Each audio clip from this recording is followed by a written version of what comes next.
Not only is Turcios praising the sun, not only does he have the TUF trophy in his hand, but he gets his black belt at the same time. And what's so crazy to me about this photo, AJ, is I felt like Turcios was so in the moment. He was so connected with the higher power that he didn't even realize that he got his black belt. Like, it didn't even seem like he even knew that he got his black belt. He was just too in the moment. That's the difference between the Petrosky promo cut and what Turcios did. Is the man is the living, walking definition of free spirit, in the moment, freestyle fighter, man. So, just give me your take on the photo, and then we'll break it down.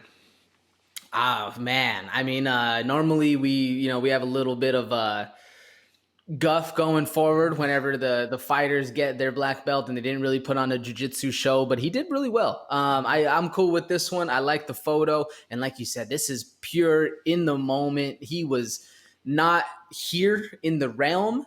He was above things, man. He was looking at it from above. This is flow state to its greatest. And that's really what it came down to. I was telling it to you, man, the more he gets hit, the better he starts to do.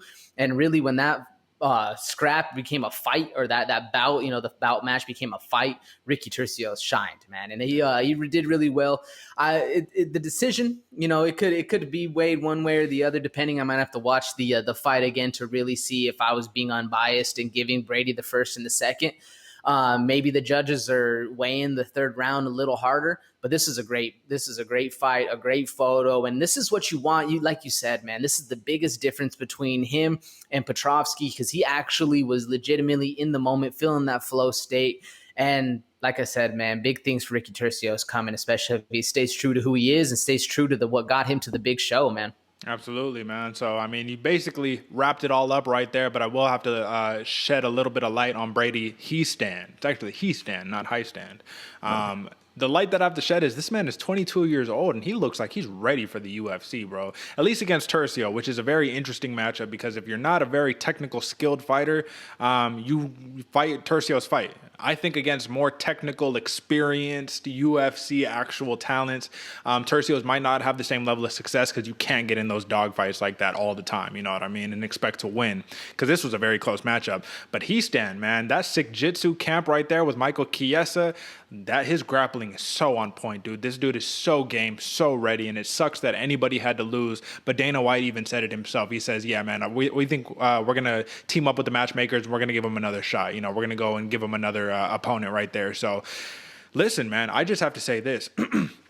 Regardless that it's being drowned out by the spotlight of Ricky Turcios, man, I could actually see Brady Hiestand becoming a legit contender at bantamweight with that grappling. Now, I do think got to get the hands up a little bit a little nicer, you know what I'm saying? But like, dude, he is like smothering. It felt like it was a mini Michael Chiesa. What do you think?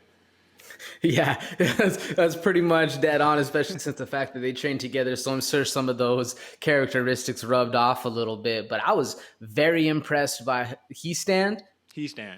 I was very impressed by Hiestand. I was messing up his last name all the time, but no, he looks really, really good. And like I said, man, I gave him the first and second. I thought he did really, really well. He earned it, and I'm very glad to hear that Dana White and them are going to give him a shot again, because I do think he earned it. Exactly. I think the biggest difference here, and this is something that we've debated time and time again, right? Not us, me and you, but just has been debated in the scoring, methodologies, right?